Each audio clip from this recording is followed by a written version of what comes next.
आपके अपने YouTube channel rock study class में दोस्तों आपका स्वागत है। दोस्तों जैसा कि आपको पता है एमपी बोर्ड एग्जाम 6 फरवरी से स्टार्ट है। ओके, लगातार मैं आपको क्या है सिलेक्टेड क्वेश्चन आपको बता रहा हूँ और प्रत्येक विषय की तैयारी करा रहा हूँ। हिंदी विषय की तैयारी के लिए लगातार कह रहे थे। ओके, तो अब केवल आपके यह बोर्ड एग्जाम के लिए केवल और केवल अंतिम क्या है 25 दिन बचे हुए। ओके, तो आज की इस वीडियो में आपको बताने वाला हूं कि अंतिम 25 दिनों में बचे हुए अंतिम 25 दिनों में आप कक्षा 12वीं हिंदी विषय की तैयारी किस प्रकार से करेंगे।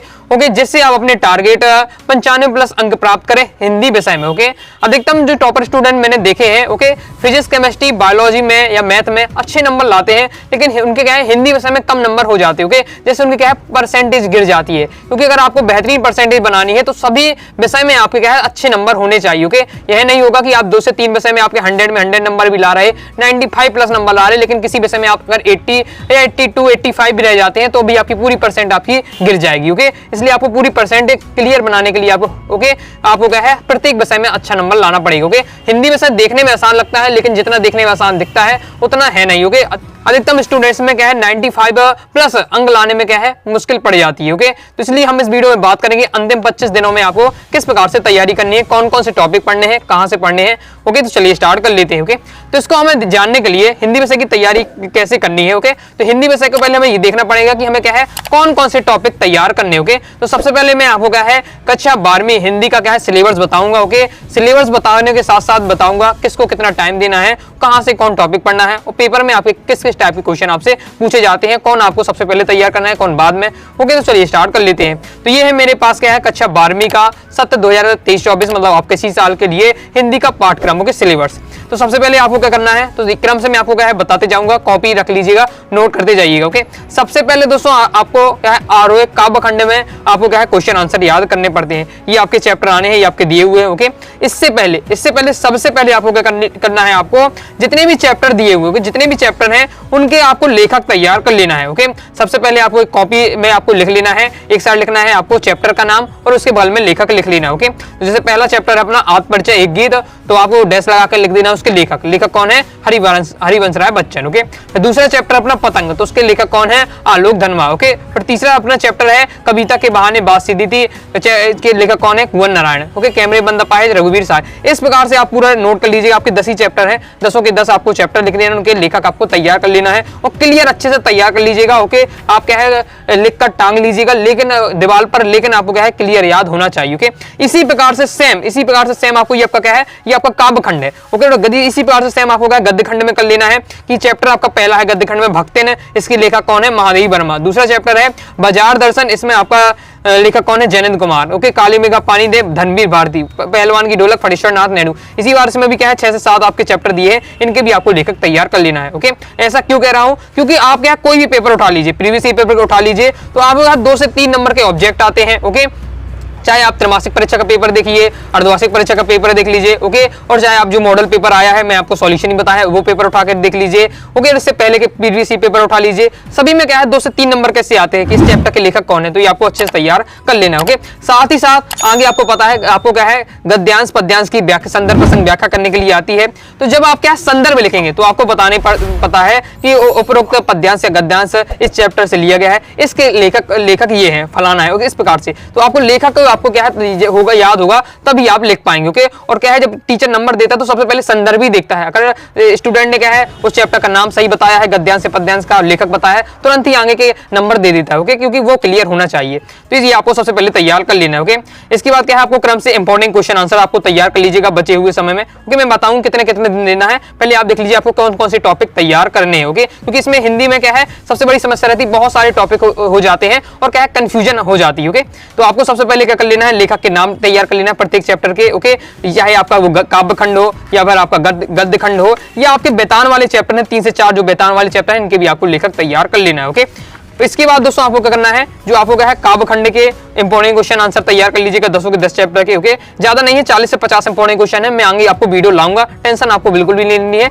लेकिन आपके अपने से पढ़ते जाइएगा। ओके, इसके बाद दोस्तों आपको गद्य खंड में भी आपको क्या है 40 से 50 इंपॉर्टेंट क्वेश्चन होंगे, उन्हें भी आपको क्या तैयार कर लीजिएगा। ओके, इंपॉर्टेंट क्वेश्चन वो आपको इंपॉर्टेंट आपको तैयार कर लेना है। सबसे वैसे भी लगभग भी क्या है ज्यादा नहीं आता, 2 से 3 क्वेश्चन आते हैं, तो एकदम सिलेक्टेड पढ़िएगा, सिलेक्टेड ही हमेशा आते हैं। ओके, इसी प्रकार से आपको क्या है वेदांत के इंपॉर्टेंट क्वेश्चन आपको तैयार कर लेना है। ओके, फिर इसी प्रकार से आपके अभ्यक्ति माध्यम के क्या है 40 से 50 इंपॉर्टेंट है, उनको भी तैयार कर लीजिएगा, इससे भी क्योंकि 2 नंबर के क्वेश्चन आता है। ओके, तो आपको पहले इनके आपको क्या है इंपॉर्टेंट क्वेश्चन आपको तैयार कर लेने। ओके, इसके बाद देख लेते हैं हम।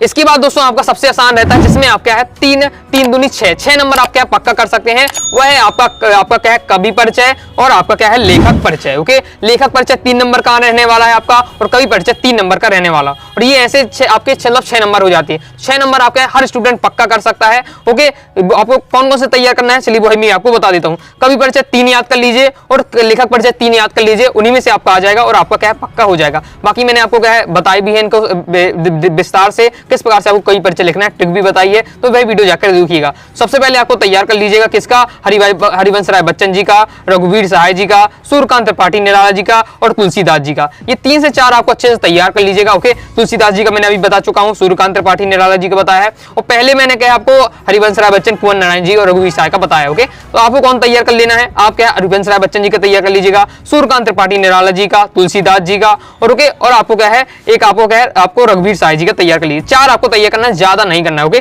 4 आप तैयार कर लीजिए, उनमें से गारंटी के साथ एक ना एक आपका आ जाएगा। 3 से 4 आप तैयार कर लीजिएगा। ओके, और ज्यादा कठिन नहीं होता, केवल 2 रचनाएं करनी है। भाव पक्ष, कला पक्ष, साहित्य में स्थान तो आपको ट्रिक के साथ आपको लिखना पड़ता है, वो मैंने आपको वीडियो में जब मैं आपको समझा रहा था तो उसमें समझाया, तो जाकर जरूर देखिएगा। ओके, इसी प्रकार आप देख लेते हैं लेखक परिचय में। लेखक परिचय में आपको महादेवी जी वर्मा जी का सबसे पहले तैयार करना है, इसके बाद जैनेन्द्र कुमार जी का तैयार कर लीजिएगा, इसके बाद दोस्तों आपको हजारी प्रसाद द्विवेदी जी का, ये 3 आपको अच्छे से एकदम तैयार कर लेना है। चौथा तैयार करना चाहे तो फटेश्वर नाथ नायडू जी का तैयार कर लीजिएगा। 3 तो आपको करना ही है, चौथा भी आप करना चाहे तो कर लीजिएगा। इस प्रकार से आपके कवि परिचय, लेखक परिचय आपको तैयार कर लेना है। एक कॉपी रख लीजिए, उसमें यह नोट करके यह डेली याद एक बार पढ़ लीजिएगा। ओके, इनकी रचनाएं वापस कलापस से समझ लीजिएगा तो आपका तैयार हो जाएगा। ओके, तो ये आपको तैयार करना है क्रम से, जैसा मैं आपको बताते जा रहा हूं ऐसा अपनी कॉपी में नोट कर लीजिए कि मुझे कौन कौन सी टॉपिक तैयार करना है, उस हिसाब से तैयार करना है। ओके, अब देख लेते हैं काव्यबोध। काव्यबोध में आपके क्या है 4 से 5 टॉपिक है। ओके, तो सबसे पहले आपको क्या करना है, रस तैयार कर लेना है।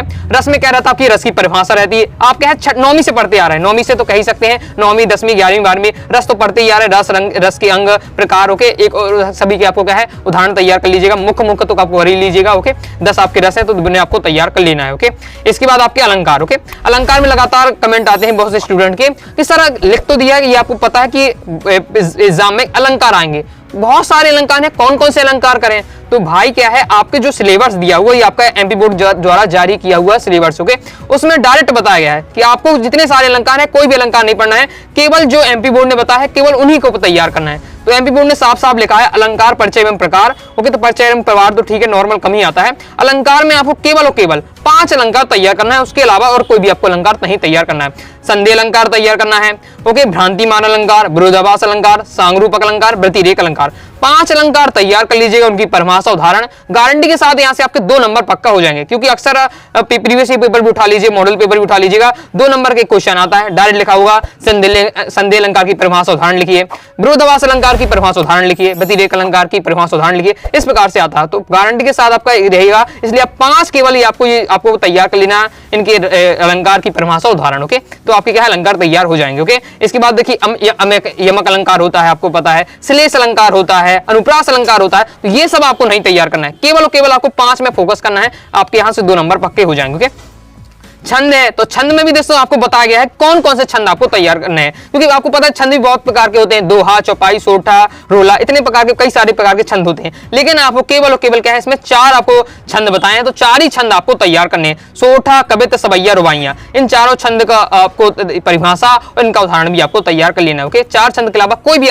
बाकी छंद आपको नहीं पढ़ना। ओके, फिर शब्द शक्ति और शब्द गुण आपको तैयार कर लेना है। ओके, 3 शब्द शक्ति होती है, 3 आपके शब्द गुण होते हैं, उन्हें पढ़ लीजिएगा। ओके, ज्यादा टाइम नहीं लगता, एक दिन आपका अलंकार हो जाएगा, एक दिन में आपका क्या है आपका 2 से 3 दिन में, 3 दिन में आपके ये 4 टॉपिक आपके हो जाएंगे। ओके, रस, अलंकार और छंद आपके 3 दिन में हो जाएंगे, और शब्द शक्ति ये सब आपके। ओके, तो ये तैयार कर लीजिएगा। ओके, साथ ही काव्य के भेद, प्रबंध, मुक्तक, काव्य एक बार इसे पढ़ लीजिएगा। तो 4 से 5 टॉपिक है, 3 दिन में आप क्या है आराम से तैयार कर ले सकते हैं, कोई दिक्कत नहीं। ओके, उनके नोट्स जरूर थोड़ा बना लीजिएगा, तो आपको क्या है परीक्षा के समय आप तुरंत ही रिवीजन कर लेंगे। इसी प्रकार सेम आपका रहने वाला भाषा बोध, और ये काव्य बोध आपका क्या है 9 नंबर का आता है। ओके, ये आपका देख लेते हैं। फिर भाषा बोध, भाषा बोध में आपको क्या करना है, पढ़ना है। सबसे पहले आप क्या है मुहावरे और लोकोक्ति में अंतर तैयार कर लीजिएगा। फिर आप क्या राष्ट्रभाषा राजभाषा में अंतर तैयार कर लीजिएगा, राष्ट्रभाषा राजभाषा की विशेषताएं तैयार कर लीजिएगा। ये दो टॉपिक आपके तैयार हो जाते हैं। ओके, क्षेत्रीय शब्द कैसे कहते हैं, तकनीकी शब्द नेपाल शब्द कैसे कहते हैं, एक एक लाइन की इनकी नॉर्मल परिभाषा उन्हें आप तैयार कर लीजिएगा। ओके, बिल्कुल आसान है। ओके, फिर इसके बाद क्या है अर्थ के आधार और रचना के आधार पर वाक्य कितने प्रकार के होते हैं, इनका भी कोई एग्जाम्पल समझ लीजिएगा। भाव पल्लवन सार संक्षेपण किस प्रकार से किया जाएगा, इसे समझ लीजिएगा। ओके, तो बस आपका इतना ही रहने वाक्य शुद्धिकरण की क्या है आपको प्रैक्टिस कर लेगा, परीक्षा बोध परीक्षा देने और भी कोई आपके पास मटेरियल हो तो उससे क्या है आप वाक्य शुद्धिकरण और वाक्य परिवर्तन की थोड़ा प्रैक्टिस कर लीजिएगा। थोड़ा प्रैक्टिस करेंगे तो आपको समझ में आ जाएगा इसका क्या फंडा रहता है। ओके, बाकी मैं आपको एक एक टॉपिक आपको कवर कराऊंगा ओके बचे हुए दिनों में, इसलिए आपको टेंशन नहीं लेनी। ओके, तो ये अपना कंप्लीट हुआ था, बाकी आपको तैयार करते जाना है। इस प्रकार से मैंने आपको ये बता ही दिया है। ओके, अब फिर इसके बाद रह जाती है आपकी गद्यांश की संदर्भ प्रसंग व्याख्या। ओके, तो आपको सबसे पहले क्या करना है, प्रत्येक चैप्टर का आपको क्या है लेखक तैयार कर लीजिएगा। वो आपको क्या गद्यांश पद्यांश में आपकी सहायता करेगा संदर्भ लिखने में। फिर आपको क्या है मैं आपको बता दूंगा कि आपको व्याख्या किस प्रकार से लिखनी है। ओके, बाकी आपने ये चैप्टर थोड़ा बहुत तो पढ़े होंगे, स्कूल में पढ़े होंगे या टीचरों ने पढ़ाए होंगे, आपने स्वयं से ये कहा है ये भक्तिन वाला चैप्टर पढ़ा होगा, बाजार दर्शन वाला, काली मेघा पानी दे, इनके बारे में थोड़ा बहुत भी अगर आपको पता है तो संदर्भ प्रसंग व्याख्या इजीली लिख पाएंगे। ये मैं आपको ट्रिक उसकी आपको समझा दूंगा किस प्रकार से आपको क्या लिखना है। ओके, तो संदर्भ प्रसंग व्याख्या भी आपका हो जाता है। ठीक है, अब आपका केवल रह जाता है क्या, अब आपका यहाँ से रह जाता है आपका आपठित बोध। ओके, तो आपठित बोध भी आपको क्या उसी से छांट कर लिखना पड़ता है, इसकी भी आप चाहें प्रैक्टिस कर सकते हैं, बाकी आपका बिना पढ़े भी आपसे बन जाता है। ओके, क्योंकि इजी रहता है आपका। ओके, पत्र लेखन आप क्या है बचपन से पढ़ते जा रहे हैं, लेकिन क्या है मुख्य रूप से आपके क्या है 3 आपके क्या है पत्र लेखन। ओके, मुख्य 3 से 4 आपको मैं आपको इंपॉर्टेंट बता दूंगा, किस तरीके से लिखना पड़ता है वही भी आपको बता दूंगा। लेकिन आपकी परीक्षा बोध परीक्षा में दिए रहते हैं 3 से 4 आपको अच्छे से तैयार कर लीजिएगा, वो भी आपको क्या है सिस्टम समझ लीजिएगा, तो पत्र लेखन तैयार हो जाता है। फिर इसके बाद आ जाता है आपका निबंध लेखन। तो निबंध लेखन भी आपको 3 से 4 तैयार करना है। पहले तो आप पर्यावरण प्रदूषण का तैयार कर लीजिएगा। ओके, फिर आपको क्या करना है अनुशासन के महत्व के बारे में तैयार कर लीजिएगा, विद्यार्थी से संबंधित वाला आपको तैयार कर लेना है। ओके, खेल से संबंधित वाला आप तैयार कर लिया। 3 से 4 निबंध आपका है नोट कर लीजिएगा, एक पर्यावरण संबंधित, खेल से संबंधित, विद्यार्थी की ओके विद्यार्थी मतलब अनुशासन से संबंधित, इस प्रकार के आपको 3 से 4 इंपॉर्टेंट, एक टेक्नोलॉजी संबंधित मतलब तकनीकी वैज्ञानिक तकनीक संबंधित, तो 3 से 4 आप तैयार कर लीजिएगा टॉपिक, तो आपके उन्हीं में से अक्सर आते हैं, प्रीवियस पेपर उठाकर आप देख लीजिएगा। ओके, तो इस प्रकार से आपको तैयार करना है। तो सभी टॉपिक मैंने आपको बता दिए हैं। ओके, अब मैंने 25 दिन आपको बताया, 25 दिन में तैयार करनी है। 3 दिन में आपको क्या ये आपको तैयार कर लीजिए क्वेश्चन आंसर इनके बारे में। 3 दिन में आपको बता चुका हूं, ये 4 से 5 टॉपिक हैं। 3 दिन में आप चाहे 4 से 5 टॉपिक आसानी से कर पाएंगे। ओके, इनमें ज्यादा दम धड़ाका नहीं है। ओके, अगर आप बैठते हैं ओके बहुत सारी वीडियो आपको डली हुई प्ले लिस्ट में जाकर आप देख लीजिएगा। ओके, और जो भी टॉपिक है तो मैं आपको बता दूंगा। ओके, रिवीजन द्वारा अलंकार और आपका छंद का कहेंगे तो दोबारा मैं आपको रिवीजन करा दूंगा। बस आप क्या वीडियो को लाइक सब्सक्राइब जरूर कर दीजिएगा। कोई भी आपको टॉपिक समझना हो तुरंत कमेंट कर दीजिएगा, तो मैं उसी आप ज्यादा कमेंट करेंगे तो मैं आपको समझा दूंगा। ओके, फिर इसी प्रकार आपको 3 दिन आपको गद्य खंड में देना है। ओके, 1-2 दिन क्वेश्चन आंसर कर लीजिएगा, 1-2 दिन संदर्भ प्रसंग व्याख्या। ओके, और गद्य साहित्य का इतिहास से संबंधित भी आपको क्या है 10 से 15 से क्वेश्चन है, गद्य साहित्य का इतिहास और पद्य साहित्य का इतिहास। ओके, तो इनको भी आपको तैयार कर लीजिएगा। फिर इसी प्रकार आपका 3 दिन ये रहेगा। 3-3 दिन के साइड में भी आप रहेंगे तो आपका हो जाएगा 30-18, और ये आपके 6 टॉपिक दिए हुए। ओके, और 3 दिन आपका यहाँ चला जाएगा। इस प्रकार से 25 दिन में आसानी से आप कर सकते हैं। ओके, क्रम से इसी के सिलेबस की स्क्रीनशॉट भी आप ले लीजिए या नोट कर लीजिए, मैं आपको बताते जा रहा हूँ, उसी हिसाब से आप क्या है सिलेबस के अनुसार करिएगा। तो आई होप आपको बहुत इस वीडियो को देखने से आपकी बहुत सहायता मिली होगी और आपको समझ में आ गया हिंदी में मुझे कौन कौन से टॉपिक पढ़ना है, कैसा पेपर में आपके क्वेश्चन रहने वाले हैं। ओके, कहाँ से क्या पढ़ना है। अब जो भी आपको टॉपिक मुझसे पढ़ना है ओके मुझे तुरंत ही कमेंट कर दीजिए। आप जिस टॉपिक के लिए ज्यादा कहेंगे मैं उसी टॉपिक को आपको समझा दूंगा, बाकी मैं क्रम से आपको टॉपिक बताने का प्रयास करूंगा। ओके, बस मैं अंत में आपको यही कहूंगा कि परिणाम आपकी सोच के अनुरूप नहीं होता है, वह तो सिर्फ आपकी मेहनत के अनुरूप होता है। ओके, अगर आप क्या है सोच लिया कि बस मुझे क्या है 90 चाहिए, ज्यादा नहीं चाहिए, 95% बन जाए, 90% बन जाए, मेरे क्या है हिंदी में क्या है 98-95 नंबर आ जाए, क्योंकि हिंदी बहुत आसान रहती है, लेकिन ये सोचने से नहीं होगा। आपको क्या है आपकी जो आपका परिणाम होगा वो आपकी मेहनत के अनुरूप होगा, जितना आप मेहनत करेंगे, जितना समय देंगे उसी के अनुसार होगा। ओके, और हिंदी का विषय में आपको क्या है तुरंत प्रतिदिन आपको डेली टाइम देना 1 से 1.5 घंटा, 1 से 1.5 घंटा देंगे आप, बचे हुए 25 दिन में आसानी से आप क्या हिंदी विषय की तैयारी कर सकते हैं। साथ ही दोस्तों आप क्या है आप हिंदी विषय का कोर्स ज्वाइन करना चाहते हैं, जितना मैंने टॉपिक बताया है सब आप कुछ अपना कोर्स में अवेलेबल है। ओके, पहले ही मैंने आपको अवेलेबल करा दिया है। ओके, पूरे मैंने आपको जो शुरू से तैयारी की है वो सब कुछ आपको मिल जाएगा किसमें हिंदी कोर्स में। कोर्स को ज्वाइन करने के लिए आपको 90 39 53 44 79 पर आपको क्या है व्हाट्सअप कर देना है। ओके, ये कोर्स है आपको केवल और केवल कितने में दिया जा रहा है 249 का कोर्स था, लेकिन अब मैंने आपको क्या 50% ऑफ कर दिया है, जैसे प्रत्येक स्टूडेंट ले सके। ओके, 125 रुपए मतलब एक रफ की कीमत के बराबर में आपको क्या है कंप्लीट जितना भी आपका मटेरियल है पूरा A to Z हिंदी का मिलेगा। ओके, ग्रामर सहित सब कुछ मिलेगा आपको आपके 125 रुपए में। ओके, तो आप ज्वाइन कर सकते हैं व्हाट्सएप पर मैसेज करके। तो आई होप आपको वीडियो पसंद आएगी। वीडियो पसंद आए वीडियो लाइक करिए, चैनल सब्सक्राइब जरूर करिएगा। कोई डाउट हो कमेंट बॉक्स में आप जरूर पूछ लीजिएगा। टेलीग्राम चैनल को ज्वाइन किया, टेलीग्राम चैनल को ज्वाइन कर लीजिएगा। ओके, तो मिलते हैं नेक्स्ट वीडियो में, तब तक के लिए बाय बाय।